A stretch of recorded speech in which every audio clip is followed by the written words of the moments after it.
Hello friends, myself Rohit and welcome to our footless classes.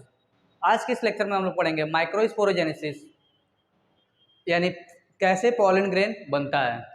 आइए बिना late किए इस लेक्चर को आगे हम पढ़ते हैं। और सबसे पहले हम डिफिनीशन से स्टार्ट करेंगे, यानी माइक्रोस्पोरोजेनेसिस होता क्या है।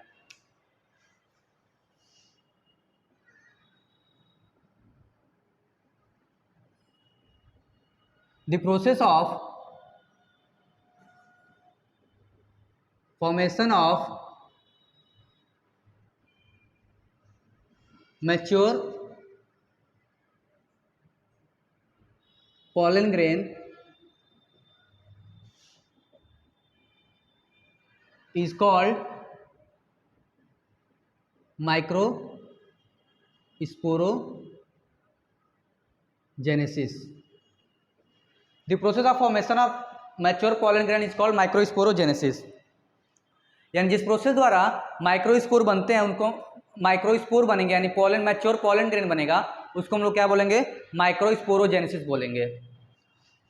ये जो पोलन ग्रेन है ये क्या कंटेन करता है? तो ये कंटेन करता है मेल गैमिट। मेल गैमिट इसी के अंदर होता है, यानी फ्लावर का जो मेल रिप्रोडक्टिव पार्ट है, जिस मेल रिप्रोडक्टिव पार्ट से बनने वाले जिस प्रोसेस से बनता है पोलन ग्रेन, उसी को क्या बोलते हैं? माइक्रोस्पोरोजेनेसिस बोलते हैं। और ये जो पोलन ग्रेन है क्या कंटेन करता है? मेल गैमिट कंटेन करता है। तो मान के चलिए ये फ्लावर का क्या है? स्ट्रक्चर है। ये क्या है? फ्लावर का स्ट्रक्चर है। फ्लावर का स्ट्रक्चर है, यानी फ्लावर का रिप्रोडक्टिव पार्ट है। ये क्या है? Reproductive part. ये फ्लावर का क्या है? रिप्रोडक्टिव पार्ट है। ये हमारा फीमेल रिप्रोडक्टिव पार्ट और ये क्या है? Male reproductive part. तो यहाँ पे बन क्या रहा है? Male gamete. तो कहाँ पे बनेगा? ये मेल रिप्रोडक्टिव पार्ट में बनेगा। तो फीमेल में हमको तो पढ़ना नहीं है। ये क्या है? हमारा एंथर। और ये क्या है? फिलामेंट। जो एंथर होता है इन दोनों को मिला दिया जाएगा तो ये क्या है? हमारे मेल रिप्रोडक्टिव पार्ट है।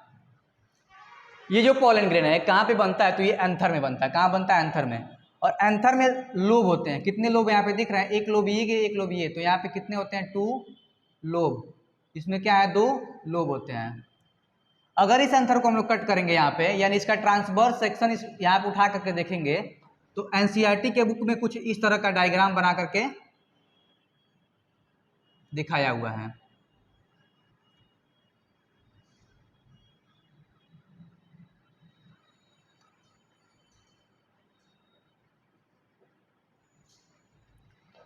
एक लोब के अंदर 2 थीका होते हैं। कॉर्नर पे जो दिख रहे हैं इसको हम लोग क्या मान लेंगे? थीका। थीका। एक थीका यहाँ पे, एक थीका यहाँ पे, एक थीका यहाँ पे, एक थीका यहाँ पे, यानी टोटल दिखा मिला दिया जाएगा तो यहाँ पे कितने थीका है? 4 थीका है। ये जो कॉर्नर पे थीका दिख रहा है इसको, ये जो कॉर्नर पे थीका यहाँ पे क्या होता है? तो माइक्रोस्पोरेंजिया होता है। थीका क्या कंटेन करता है? ये कंटेन करता है माइक्रो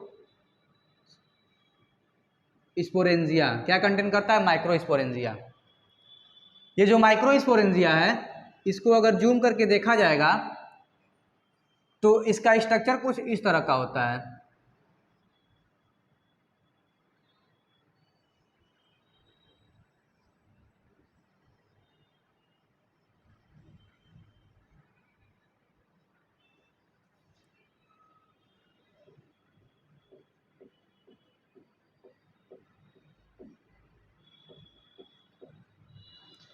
ये जो आउटर लेयर है इसको क्या बोलेंगे हम लोग?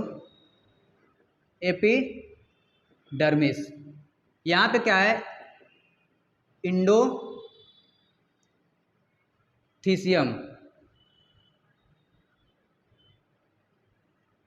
इंडोथीसियम। ये जो लेयर है क्या है? टेप्टम है। सॉरी, मिडल लेयर है ये क्या है? Middle layer. और मिडल लेयर के अंदर जाएंगे तो क्या है? हमारा टेप्टम है। इसके टेप्टम के अंदर यहाँ पे होता है स्पोरोजिनस टिश्यू। क्या होता है? स्पोरोजिनस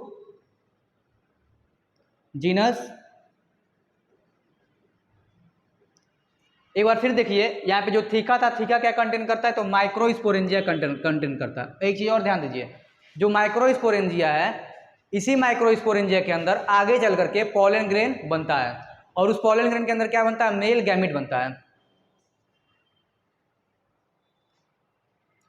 ये जो एपिडर्मिस है, इंडोथीसियम है और मिडल लेयर है, तीनों का काम मिला करके क्या है, प्रोटेक्शन करना। अच्छा, अब ये प्रोटेक्शन किसका करेंगे, तो यहाँ पे जो स्पोरोजिनस टिश्यू है उसी का प्रोटेक्शन करेंगे। जो टेप्टम है, इसका काम क्या होता है, नरिशमेंट। नरिशमेंट किसका करेगा, तो स्पोरोजिनस टिश्यू का करेगा।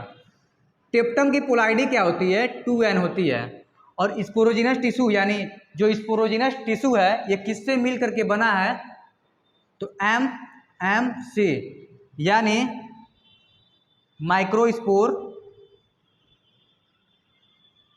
मदर सेल, एमएमसी से मिलकर के ये बना हुआ है। माइक्रोस्पोर मदर सेल से मिलकर के ये बना हुआ है। जो एमएमसी है इसकी पोलारिटी कितनी होती है, तो 2n यहाँ पे भी होती है। यानी जो एमएमसी है यही आगे चल करके पॉलन ग्रेन बनाने वाली है। जो एमएमसी से मिलकर क्या बनता है, स्पोरोजिनस टिश्यू। स्पोरोजिनस टिश्यू को नरिशमेंट कौन देता है, टेप्टम देता है। क्या कहते हैं, स्पोरोजिनस टिश्यू को कौन प्रोटेक्शन करता है, तो एपिडर्मिस, इंडोथीसियम और मिडल लेयर, बाहर से इसको क्या करते हैं, प्रोटेक्ट करते हैं।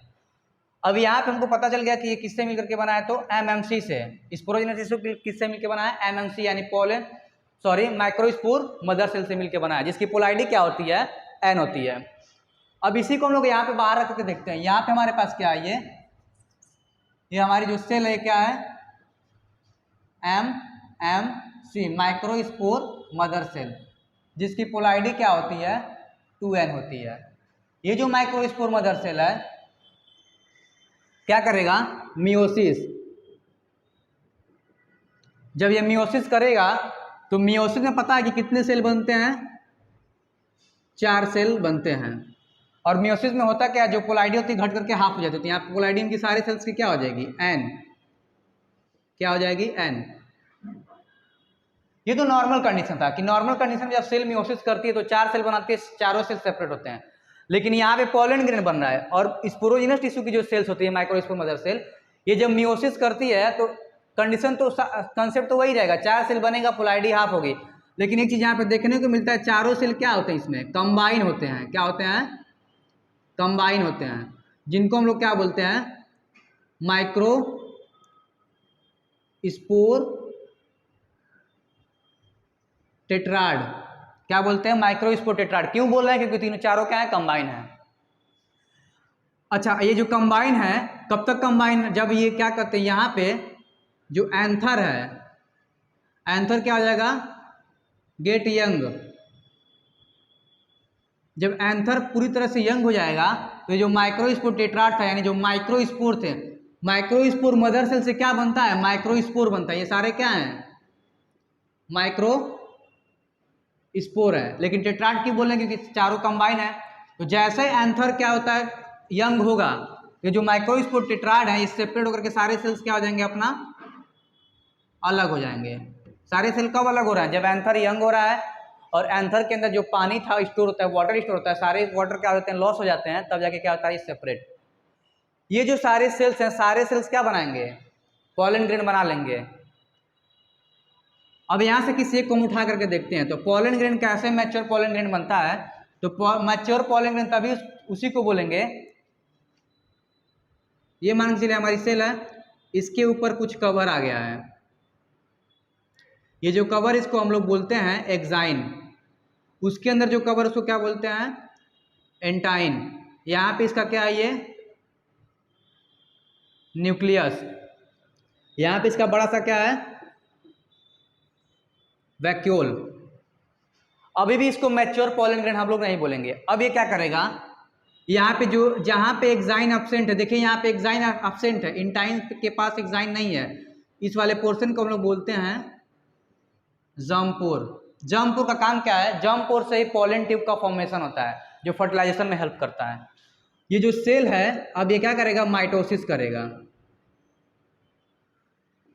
माइटोसिस में पता है एक सेल से 2 सेल बनते हैं, लेकिन यहाँ पे एक सेल से 2 सेल तो बनेगा और पोलैरिटी चेंज होती नहीं है, तो यहाँ पे पोलैरिटी इसकी क्या हो गई है, सारे सेल्स की एन होगी, तो ये भी मान चलिए क्या है, एन है। एक सेल से तो 2 सेल बनेंगे, लेकिन ये सेल है बाहर नहीं बनेंगे, इसी सेल के अंदर बनेंगे। तो ये मान लीजिए बड़ा सा सेल है, आइए इसको हम यहाँ पे उठा करके देखते हैं। तो इस एक सेल से क्या बनेगा, 2 सेल, फिर ये क्या करेगा, माइटोसिस, माइटोसिस करेगा तो एक सेल से बड़ा 2 सेल बनेगा, तो ये मान चलिए ये बड़ा सा सेल बन गया।